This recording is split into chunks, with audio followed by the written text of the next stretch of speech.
there, everybody. Thanks for joining me for another one-man review. Today I will be taking a look at a bunch of work by the artist Melek Zertal. I got this all at once. This came from Studio Fidel, but the rest of them came from Colorama. That's a collection of all of Melek Zertal's zines. I know this isn't all of this artist's work. I've previously reviewed at least one book that wasn't in here.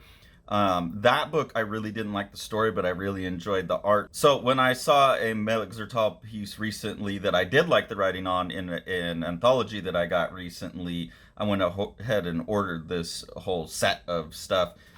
Comes in a really nice like little vellum print here. It has a list of all of the works in here, their size, how many pages they are, which inks they use. These are all risograph prints.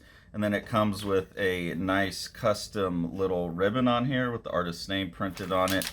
So a really like nice little package put together here to contain the zines.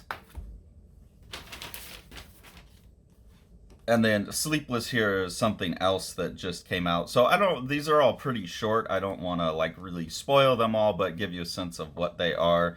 This first one is a little fold out piece. They're all pretty poetic.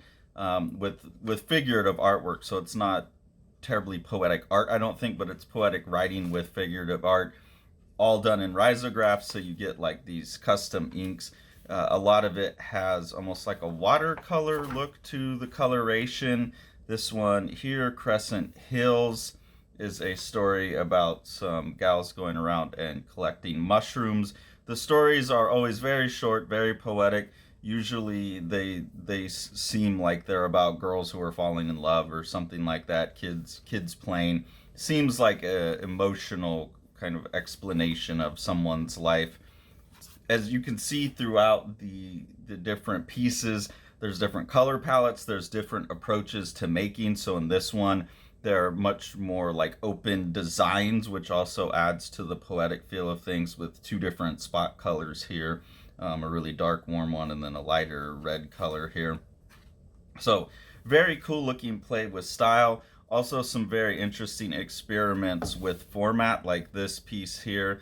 Algeria is a story, but it's presented as a series of prints that you could frame, which I think is a really interesting idea, as these are each like these really beautiful compositions and illustrations on their own to treat comics as something that could go on a wall in a gallery. And this one works for me. A lot of comics in galleries that I've seen I don't really like because it's hard to read a comic on a gallery wall, but this one has so little in terms of the words. It's just a few words per illustration that I think it would work very well. And just, you know, thinking about different presentation is always interesting to me. I will say that the presentation didn't seem to contribute much to the meaning, which is always extra little bit that I'm looking for.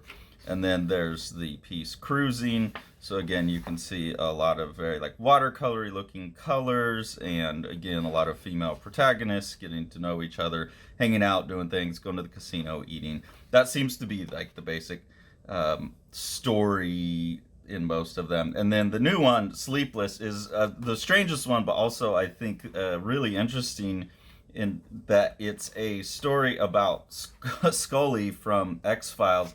And there's all these like really wonderful likenesses here, and then you get these strange risograph colors for her hair. This is a story of Scully looking after a bunch of rocks. So we get these really nice illustrations of the rocks with these colors, these vibrant, rich colors that you get from the risograph in there. And this is a journal from Scully being sent out to look at that. So she's trying to figure this out. Yeah, there are just some really beautiful pages in here taking advantage of like the colors that you get out of the risographs. And like I said, the likenesses, these cartoony likenesses of Scully are pretty great. And then something else that's really cool about this book is there's a couple other little comics like tipped in like this, and they'll be in places like here you have Scully in the tub having a glass of wine or whatever, which is a beautiful composition on its own. And then you have this piece in there cutting it in half. I picked this one because it seemed like it had the most to do with the rest of the story. I was a little bit unsure about what it had to do, but I quite like this one that splits Scully's nose basically right in half, and then this is also one that has this character with a nosebleed. So just a lot of really interesting things going on. Like I said, I really love the look of the art, the style of the art, and I love the compositions of the pages, the play with the formalisms. I do think like the material formalisms or the presentation formalisms is what I'm saying when I mean formalism.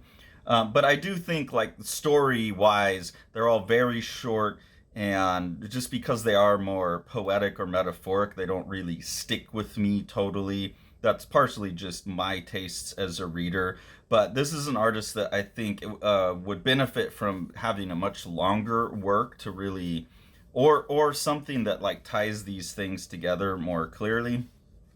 But a really interesting artist that I'm keen to pay attention to, especially as they do move forward, hopefully, to some kind of larger project that can be more of a single statement. Because I still don't feel like I feel like I get the aesthetic of what Melek Zertal is doing, but I'm not sure that I get like the thematics yet exactly. I feel like each of the stories doesn't give me enough of a hold, and just kind of between them as well. When you have something about Scully and then something about girls hunting for mushrooms, I just don't quite know a picture of what this artist is trying to say yet. But I'm very curious to find out, and I think a longer work would help sort that out.